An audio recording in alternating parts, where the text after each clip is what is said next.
Okay, hello everybody. Smart Silver Stacker here doing a live stream. Today is Thursday, March 10th, 2022. It's about 1:20 p.m. right now. And there is certainly a lot of interesting news to cover today. So we'll be going over several things. We're going to talk about the inflation numbers that we just got today. Record high inflation levels, the highest since 1982. We're also going to be talking about what's going on with food prices and why food is probably going to be moving significantly higher in the near future. So we'll be talking about that. We'll be talking about what's going on with Russia and with sanctions and how that is affecting the price of commodities. You can take a look at what's going on in the stock market today. You can see that all of the major stock market indexes are pretty well into the red. Hey there, Silent Silver, taking a look at the live chat. Hello, thank you for joining the stream. And you guys, if you're here watching, if you're in the chat, don't be afraid to say hello. I'll be keeping an eye on the chat. So if you have anything to say about the things we're covering today, or you have any questions for me, please don't hesitate to put those into the chat. Crude oil down also, still well over $100. Taking a little dip though, it was in the green earlier, but now as the day proceeds, we're seeing that is now in the red. Precious metals, on the other hand, are back up. We got a pretty significant correction yesterday, but that was after a huge move up. Silver on Tuesday was up over $27. Gold was within $10 of its all-time high, and gold actually did set an all-time high, not priced in US dollars, but priced in euros. Priced in euros, gold did recently set an all-time high. So commodities still looking strong, metals still looking strong. Of course, we had that crazy incident with nickel earlier in the week, nickel heading up to $100,000. Trade in nickel, by the way, still hasn't resumed. Last I heard was the LME was going to resume trading tomorrow on Friday, and they'd be trying to start the price off around $50,000 a ton, which is still twice what it was last week. And they're going to be limiting the movements in nickel to 10% maximum per day. So we shall see how that short squeeze in nickel plays out. Here's the first news article I wanted to cover, and this is not surprising, of course, probably to anybody watching this channel, certainly not a surprise to me, but inflation rose again in February, hitting a new 40-year high. You go back to 1982 to find inflation this high, and this was, I think we were up 7.5% year over year for January. So now for February, 7.9% year over year. Inflation continues to march up, and I really don't think this number is going to be coming down anytime soon. This number is still really not taking into account all of the bullish action that we've seen in commodities following the Russian invasion of Ukraine. So I suspect that the year over year inflation number for March is going to be significantly higher than this.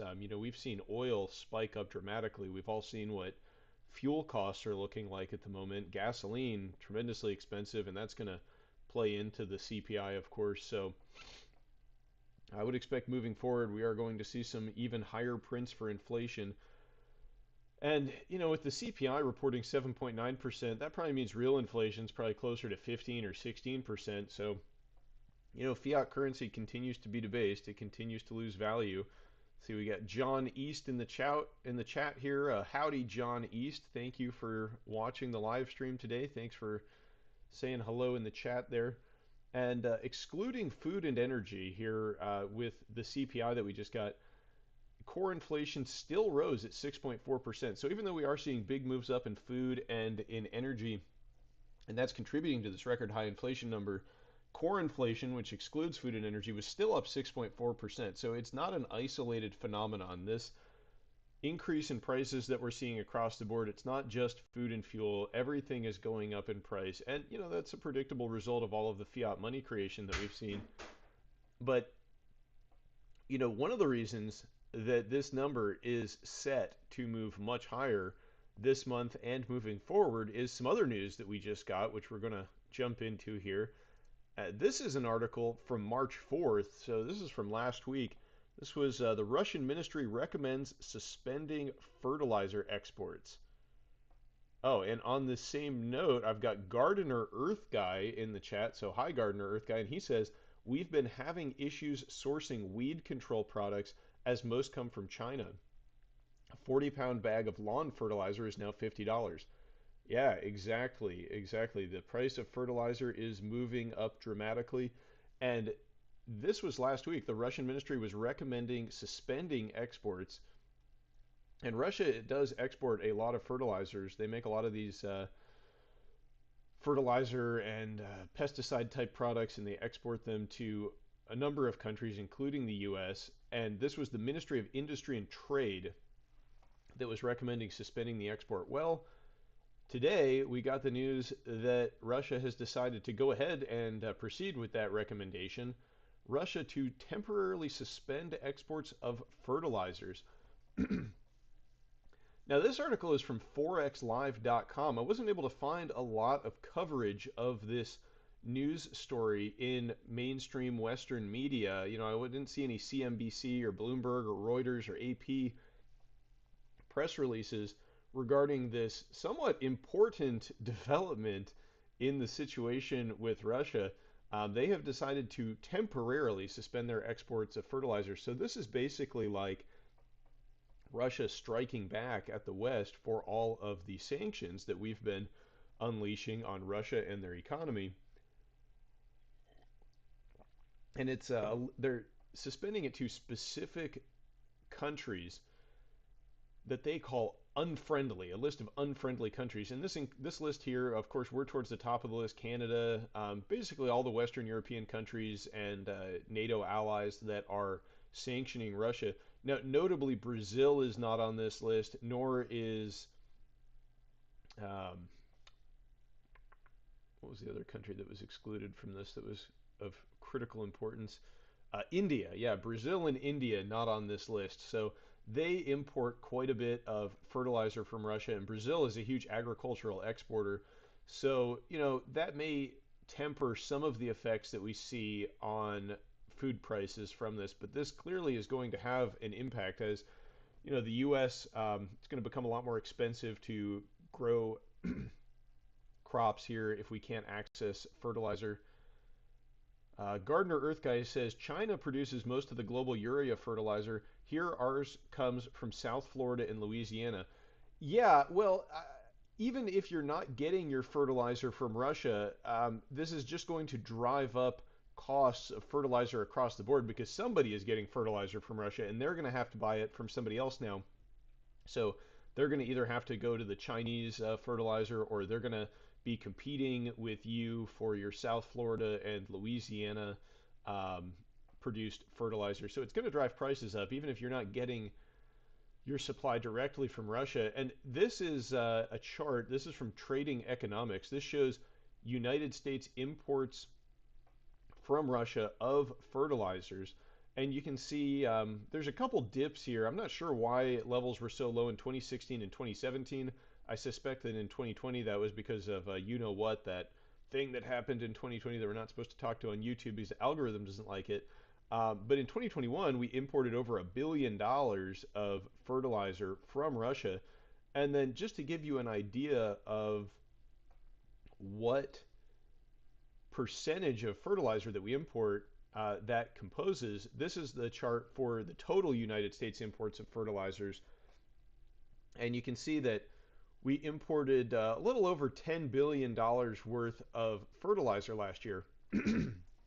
So we got $1.28 billion of that from Russia. So about 10% of our fertilizer imports come from Russia. So while it's not, the bulk of our imports, it's certainly a significant portion. And in an already tight market, I would expect that this is going to have significant impacts on the price of fertilizer. And then downstream from that, an impact on the crops, the price of crops that are produced using fertilizer, because all these farmers' input costs are about to go way up. And you can see we're already seeing massive increase in food prices. This is the 40-year historical price for wheat. I'm sorry, I'm not looking at the 40-year chart here. We're looking at the 5-year chart for the price of wheat. And you can see that the price of wheat has gone up dramatically already. We've seen a pretty nice spike up. Now, if we zoom in a little bit more, if we go to the 6-month chart, you can see that we were just about to get some relief from that spike up we had earlier in the week. The prices were starting to come down. Well, I expect that will change pretty soon, and we will see the price of wheat going much higher. Now, this is in addition to the fact, the fertilizer thing is one thing, so that's going to make producing wheat domestically more expensive. But one of the reasons we're already seeing wheat spike up is that Russia and Ukraine together, they produce something like a quarter of the world's grain. So um, the majority of that is going to be shut down. Russia is not going to be exporting grain, at least not to Western nations. And Ukraine, I mean, they might be able to produce some wheat, but it's kind of hard to be out there in the fields growing wheat when you are dealing with a military invasion. So, you know, I expect wheat prices and food prices in general to continue marching much higher. And that is of concern. I know that this channel is about gold and silver and precious metals and all that, and we're going to talk about that here shortly. Some of the news going on regarding precious metals specifically. But, food is really important, guys. I'm sure that I don't need to explain why. We saw some civil unrest back in 2020 with a health crisis and also with some issues between the police and civilians. Well, you ain't seen nothing yet, because if you think that those issues are enough to make people go out into the street and start occupying blocks of territory in Seattle and all that crazy stuff that we were seeing, well, when people can't go to the store and get food, you're going to see rioting like you've never seen before, at least not in the Western world. This is one of the things that triggered the Arab Spring back in 2010, was rising food prices. There were guys wearing bread helmets. If you want to see something funny, just Google Arab Spring bread helmet. Guys were strapping bread to their head in a sign of protest. But rising food prices is a very significant thing. I mean, throughout history, going way, way back, food shortages are something that can trigger civil unrest and unhappiness, especially among those who are not as socioeconomically well off in your society, because for the wealthy, it's not really a big deal if food prices go up, because what if you've got millions of dollars and the price of bread doubles, do you really care? I mean, what percentage of your income do you spend on bread if you are super wealthy? But if you're just making ends meet and all of a sudden your food bill goes up by a quarter or by half or by double, well, now things are getting pretty tight and you're having to give up things you don't want to give up, or maybe you're just having to give up things like eating as much. So, so this is definitely something to keep an eye on. And I've talked in previous videos about how a lot of us in the West feel like we are immune to the economic effects of this warfare that we've seen going on, these sanctions, but we're not. And this is an example of how Russia is going to strike back economically. They're going to cut us off from fertilizer supplies. Let's go to the comments here and see what everybody's saying. Rob F.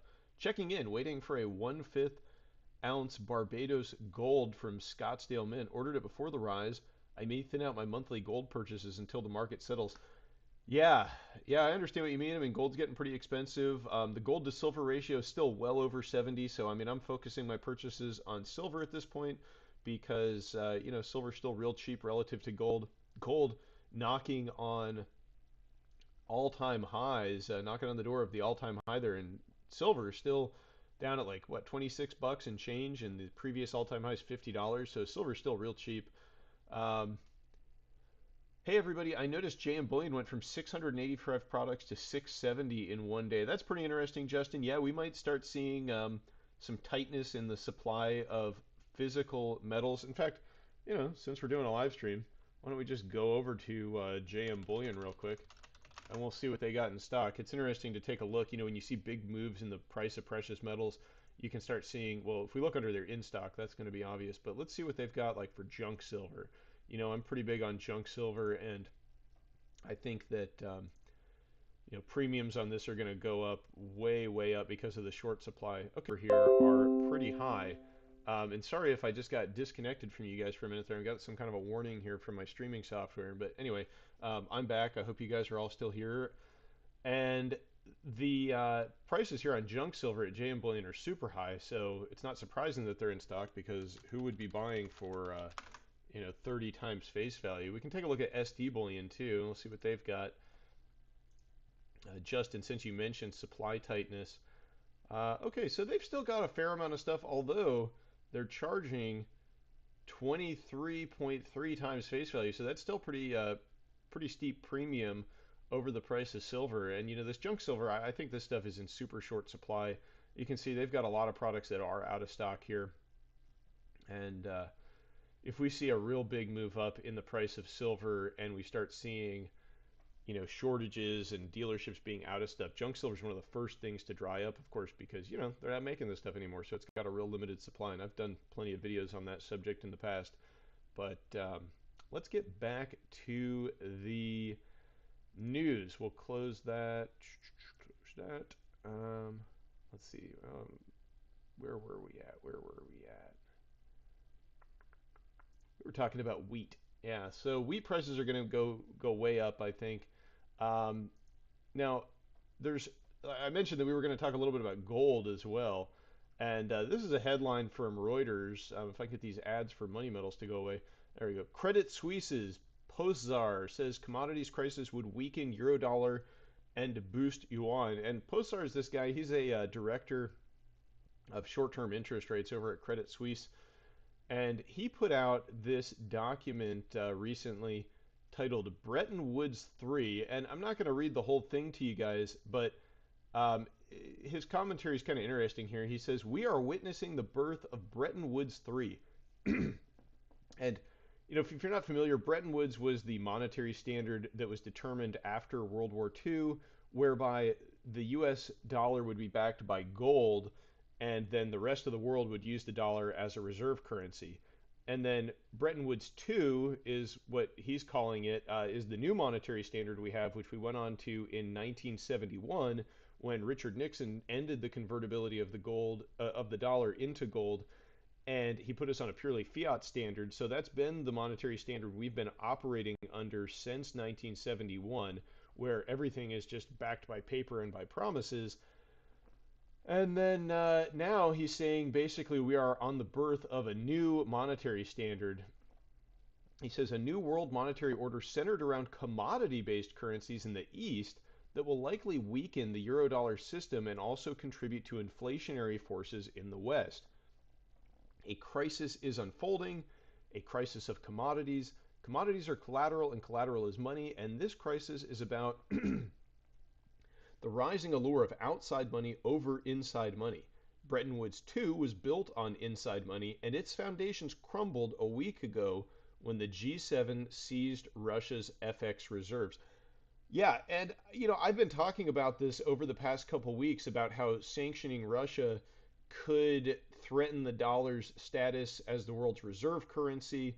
When we freeze a bunch of Russia's dollar reserves, it's going to make countries like China think twice about putting the reserves into dollars. And we need other nations around the world to be buying US dollars. We need them to be investing in US treasuries because that is how we are able to finance the massive deficits that we're running all the time, both domestically in terms of fiscal policy, and then also it's how we're able to fund $1 trillion a year trade surplus in goods is because we're exporting fiat currency. And when we freeze all of Russia's, I think about their $500 billion in assets denominated in dollars, that's going to make other nations, notably China specifically, really start to think twice about investing in dollars and putting their reserves in dollars. If you want to have the world reserve currency, people need to feel safe buying your currency. If people feel like they're going to get sanctioned or shut out of their reserves or their assets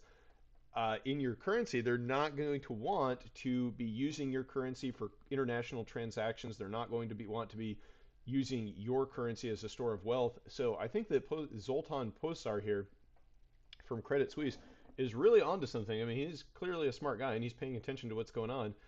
Um, and another thing, it's not just the Russian FX assets that we've seized. Now we've got this article here. This is from The Hill. The headline is Senators seek to freeze Russian gold reserves. And this is from just 2 days ago. And the story goes, a bipartisan group of senators offered legislation on Tuesday to freeze Russia's gold reserves, arguing the move would make it more difficult for Moscow to avoid the pain from international sanctions imposed over the country's invasion of Ukraine. Yeah, so what exactly does that look like? Well, here is John Cornyn's website. He is, let me slide this over a little bit so you can guys see the text. Boop, there we go. So this guy is a senator from Texas, and he's talking in this post to his personal or his congressional website, whatever you want to call this, his website, yeah, cornyn.senate.gov. He and some other senators, and there's Republicans and Democrats doing this. Senators John Cornyn, Maggie Hassan, Bill Hagerty, and Angus King introduced the Stop Russian Government and Oligarchs from Limiting Democracy, or the Stop Russian Gold Act, which would apply secondary sanctions to anyone transacting with or transporting gold from Russia's central bank holdings or selling gold physically or electronically in Russia. Now, before we talk about this, I'm going to go look at the chat because it looks like we have some new chats. Gardner Earth Guy says fungicide is also getting hard to source. I think we'll see a bunch of wheat rust this season. Okay, interesting. Yeah, so you might see the quality of agricultural output decline as well as just the total output and getting wheat rust. Maybe I don't know specific. I don't know much about wheat rust, but I wonder if that makes the crop inedible. So it's just going to be a total reduction in output of wheat and other grains with these agricultural products being in short supply, and that's going to drive the price a lot higher. The grocery store was the most packed I've ever seen today, says Adam Spencer. Yeah, if you guys have been to the store lately, let me know what you've been seeing. I mean, so far in my area, one of the big things I've noticed is that my grocery store hasn't had saltines in stock for like 2 months, which sounds like a weird thing, but why specifically all the brands of saltines are not available, I have no idea. Um, I imagine that, as people realize what's going on with food, and people are real slow to be on the pickup with this stuff, the public. I mean, they seem to really be reassured by the mainstream media and all the headlines, hey, everything's going to be fine. But, food could get really expensive. There could be empty shelves. That's totally possible. Um, one of the things I've been doing, and which I've been doing for years now, is just stacking food. I'll get Mylar bags and get some big 20-pound bags of rice.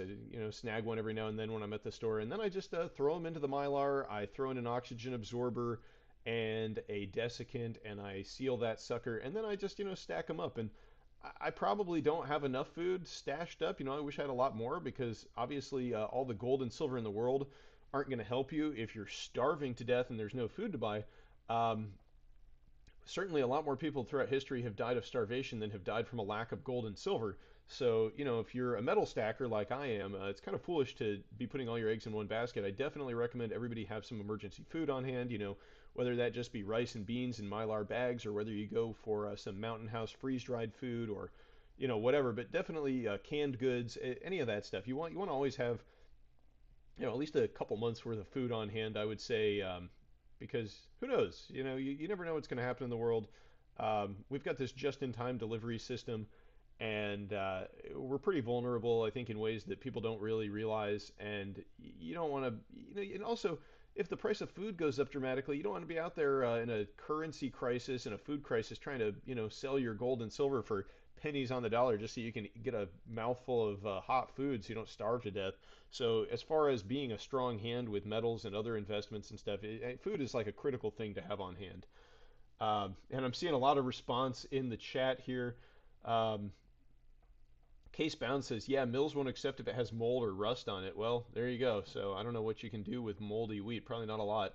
But if we can't get fungicide, we may see more of that. And let's see, distilled water has not been available for more than a month at any store. Galactic Trader says that. Yeah, well, Galactic Trader, you might want to invest in a Berkey water filtration system. I have one of those, and it makes your water taste really good, removes all sorts of impurities, and in a pinch, you could, filter rainwater or water from whatever source you could get through your Berkey, and it'll be for the vast majority of purposes, just as good as distilled water. Um, let's see. You guys are stacking food, it sounds like. LME halted nickel trading and canceled everyone's trades. How mad would you be if silver spikes to 1K and the Fed halts everything and they don't allow any trades until it goes back down to 20? All right, RJ, I talked about that in a recent video, and we're gonna talk about this here shortly. I've got some news stories I want to show you. So I'm just gonna get back to the news, and I'll cover your point there, RJ, in a short in a moment about silver. So I did put a video out on the channel recently, guys. I put it out yesterday, and it is about holding physical metal specifically for that reason. If there's a short squeeze in silver, I'll just give you the short answer to that, RJ. If there's a short squeeze in silver and silver spikes up to $1,000, um, I can sell my silver even if somebody halts the trades because I have physical silver. Now, if you've got the SLV ETF and it spikes up to $1,000 and then they freeze your trading on Robinhood or Ameritrade or whatever brokerage or Schwab, whatever you're using, yeah, that's going to suck. That's why you want to have physical because nobody can freeze your trading on physical. I mean, if my coin shop wants to buy silver because there's a lot of demand for it and I want to sell it to him, no one's going to freeze that trade. He can pay me cash, whatever. Um, and people say barter and stuff sounds really crazy. With silver, I've talked about this about, if SHTF happens, you might see trade and barter in silver. Well, you might see trade and barter in silver just because of a lack of liquidity in dollars or because markets have been frozen or because there's price controls. There's all sorts of reasons you want to have physical silver when people start trying to change the rules on you and, halt trading and things like that. They can't do it when you have physical. That's the bottom line. There's no counterparty risk and there's no third party involved when you want to transact. So when you go to sell, it's just between you and the buyer. But anyway, so about this law that is getting passed, the Stop Russian Gold Act, and I would be surprised if we don't see this enacted into law. Um, this website here, Bullion Star, with Ronan Manley, he writes all sorts of good stuff all the time. But he's got this article covering here, and let me slide this over so you guys can see this better. Um, he's got this article, U.S. tees up Stop Russian Gold Act, triggering LBMA and COMEX to eject Russian refiners. And this is a long article. I do recommend you check this out. This is over at bullionstar.com. The full article is an interesting read. But if we go down, he talks about how the LBMA and the CMA were kind of dragging their feet on banning gold bars and silver bars that are minted in Russia because they hold quite a few of them. And what they finally decided to do is they will be banning from the good for delivery list. So basically, on these commodities exchanges, you'll no longer be able to use gold and silver bars manufactured by these Russian manufacturers. There's 6 of them here. I'm not even going to try to pronounce all these. Krastvetsmet, Novosibirsk, or something. Anyway, the Moscow Special Alloys Processing Plant. There, that one's easy to read. Anyway, these refineries, what they're going to be doing is they're going to ban them from the good for delivery list for products that are made after March 7th. So products that were made in the past by these refineries are still good for delivery, but anything new from these Russian refiners, they're no longer going to be eligible to satisfy contracts on these commodities exchanges. So, what kind of an effect will that have on gold and silver? Well, I expect it would drive the price up because it's going to limit the amount of physical that they're going to have backing all these paper contracts. And of course, right now there's already 350 times in silver specifically. There's 350 paper contracts traded or paper ounces traded for every 1 ounce of underlying physical metal. And now that number is going to go even higher because the available supply of underlying metal is going to decline. So just think about that.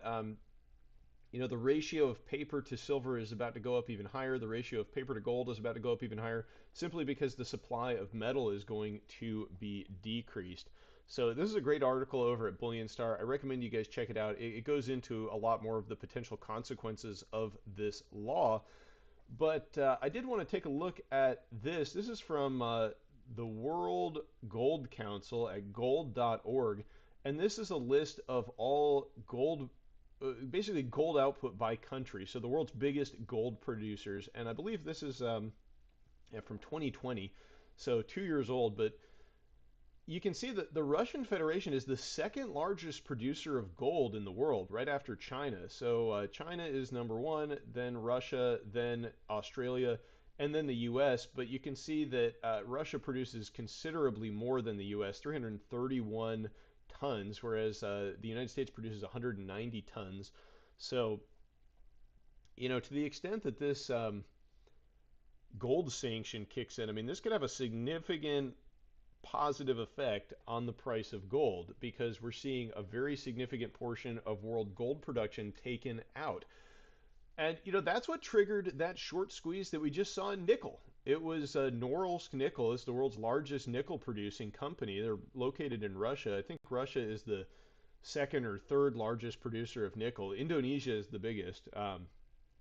But just the removal of Russian nickel from world supplies was enough to trigger a short squeeze in nickel that drove the price up over $100,000 per ton, and that's up from, I don't know what the price was last week, like 20,000 something per ton. So a massive increase when the Russian supply of nickel was cut out. So if we cut out the Russian supply of gold, who knows what kind of effect that could have on world markets? I mean, I'm not saying there's going to be a short squeeze in gold because of Russia being removed from the equation, but it can only have a positive effect on the price.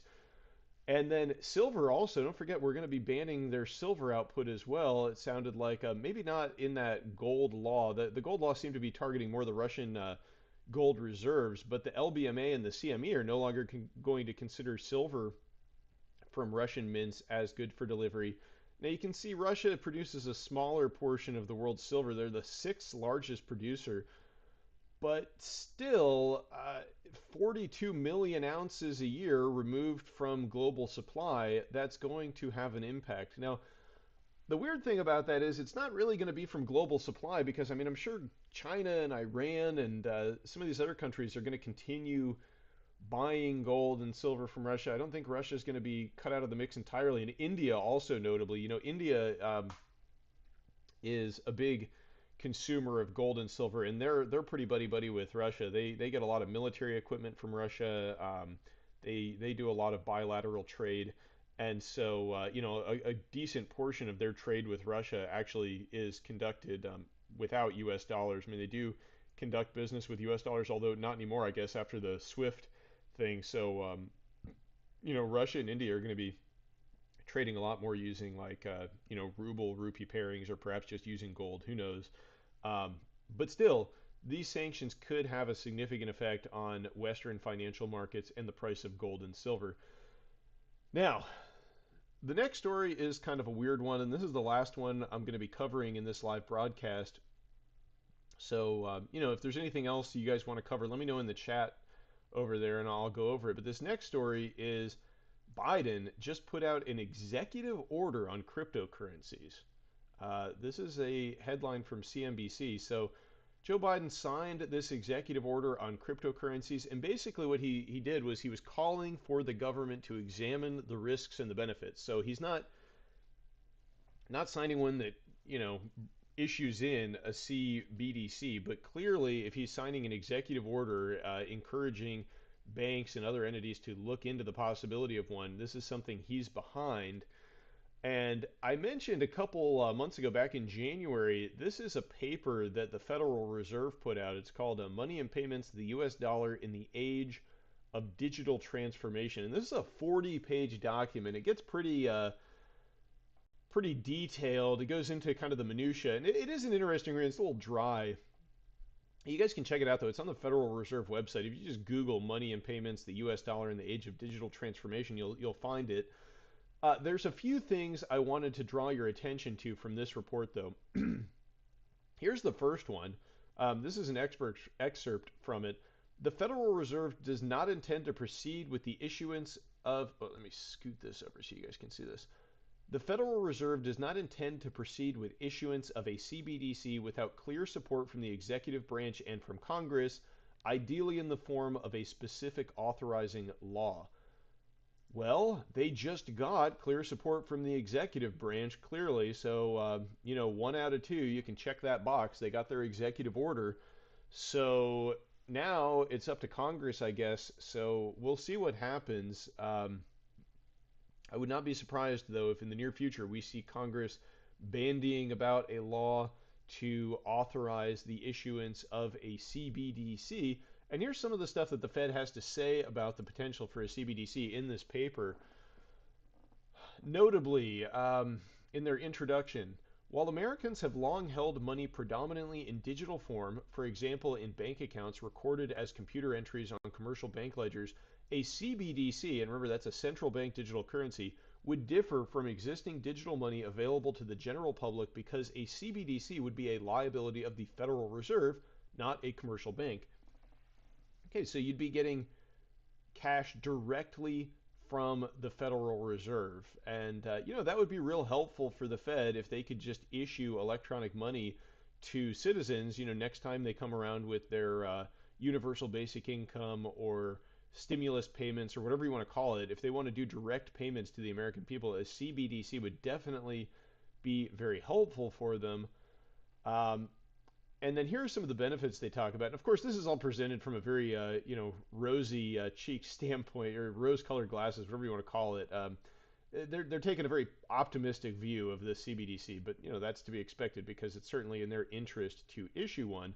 It says a CBDC could potentially offer a range of benefits. For example, it could provide households and businesses a convenient electronic form of central bank money with the safety and liquidity that would entail give entrepreneurs a platform on which to create new financial products and services, support faster and cheaper payments, including cross border payments, and expand consumer access to the financial system. A CBDC could also pose certain risks and would raise a variety of important policy questions, including how it might affect financial sector, market structure, the cost and availability of credit, the safety and the stability of the financial system, and the efficacy of monetary policy. And then I found this interesting. They're kind of comparing the CBDC to cash. And this little paragraph, I think, is telling cash is currently the only central bank money that is available to the general public, and it remains an important and popular means of payment. According to a 2020 survey, U.S. consumers use cash for 19% of total transactions, 6% by value. The Federal Reserve is committed to ensuring the continued safety and availability of cash and is considering a CBDC as a means to expand safe payment options, not to reduce or replace them. Well, gosh, I feel a lot better after reading that, guys. I don't know about you, but I thought that they were going to try to eliminate cash and transition us to a cashless society like they talk about at the World Economic Forum. But hey, the Fed says they're not, so it must be safe. And of course, that's all nonsense. As soon as this CBDC gets out there and tested and established, that cash is going to be going bye-bye because the powers to be, they don't like cash because they can't track it, they can't regulate the minute detail of every financial transaction, and that is really the goal of the CBDC.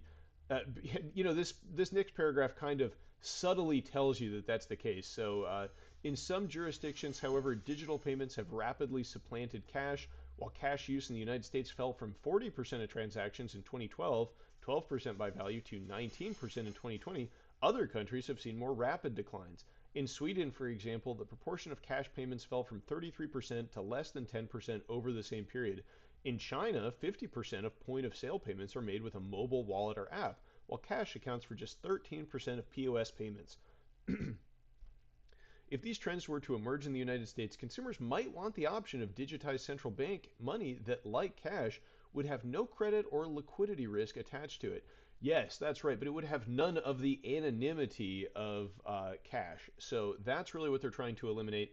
And you're going to see lots of sales pitches for how cash, enables people to deal drugs. It enables them to engage in all this illicit activity, human trafficking, drugs, terrorism. But really, what they're looking to do is just have a currency that allows them to monitor every transaction that you make.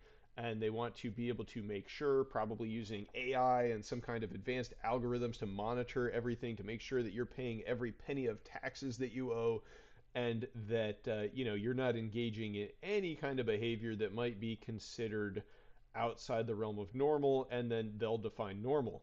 So Keep an eye out, guys. CBDC is coming. How that's going to affect gold and silver, who knows? How that's going to affect the dollar and fiat currency, who knows? They do talk about how the CBDC could extend the dollar's role as an international currency in this document as well. And yeah, there might be something to that, I guess. But if they really want the dollar to continue to be used in an international role and for international trade, then they really should consider the effect that these sanctions and this economic warfare is going to take. And also, maybe they should stop printing so many of them, and devaluing them, because that's probably not real good for the dollar being an international currency for a long period of time either.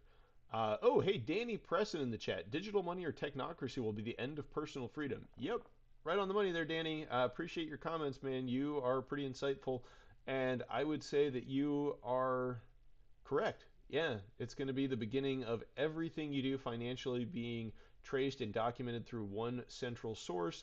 And like, this document said it's not going to be coming from commercial banks, it's going to be directly from the Fed. So it's not like banks are going to have to report this stuff.